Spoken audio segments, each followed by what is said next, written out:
what can possibly happen at this moment and which nations can play a leading role in peace talks and when they can begin. We're being joined by Mr. Lester Munson, who's a senior fellow at the National Security Institute. He's joining us live from Virginia. Now, Mr. Munson, we just read out a list of nations who have their stakes in West Asia.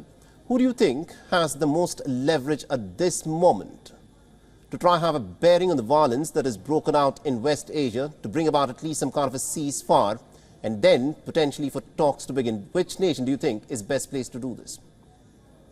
Well, I think the United States, in the long run, has the most leverage in the region. It is certainly the closest friend of Israel, and it has had a productive relationship with some Palestinian leaders in the past, notably not Hamas at all.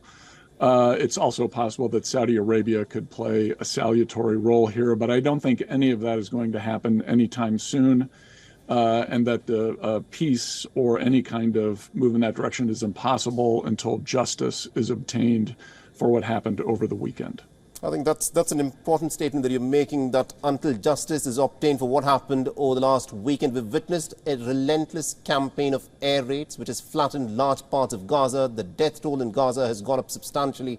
What do you mean when you say justice established in this case before peace talks can begin? What are the conditions where you think the Israelis, backed by the Americans, would be willing to negotiate now?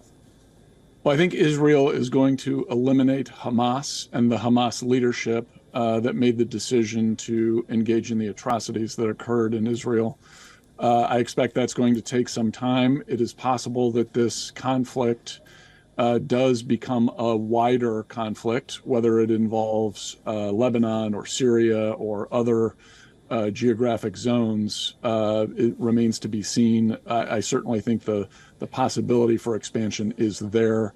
Nevertheless, Israel will pursue the leadership of Hamas until they are gone. And until then, I think it will be very difficult to have any kind of constructive resolution between what you could call the two sides here. And again, I'm not sure there really are two sides. Hamas is a terrorist organization.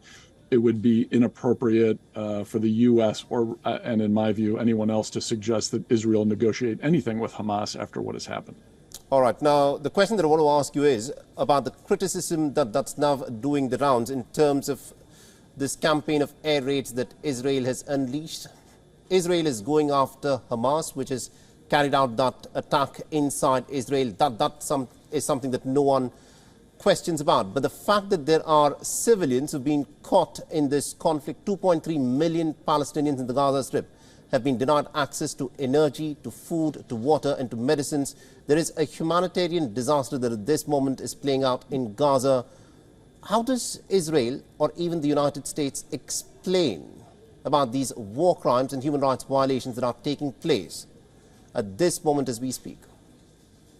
I'm not sure I would necessarily use those terms. War is terrible. It is awful. This was begun by Hamas. They made the decision to kill innocent civilians, babies, children, the elderly, people who were not causing any harm to anyone in Gaza. They made the decision to pursue this. Israel must respond. It must respond in a way that defends its own security. It cannot allow something like this to happen again. There are going to be very unfortunate consequences of that. There is no doubt. And no one celebrates war, and no one wants any of these things to happen at all. Absolutely. And I think that's an important point that you made. No one wants war, which is why questions are being raised that the answer for the killing of babies and these innocent civilians who've lost their lives is not to kill more civilians and innocent people who've got nothing to do with the war. Thank you very much indeed, Mr. Munson, for joining us and getting us those details here. Thank you. WION is now available in your country. Download the app now and get all the news on the move.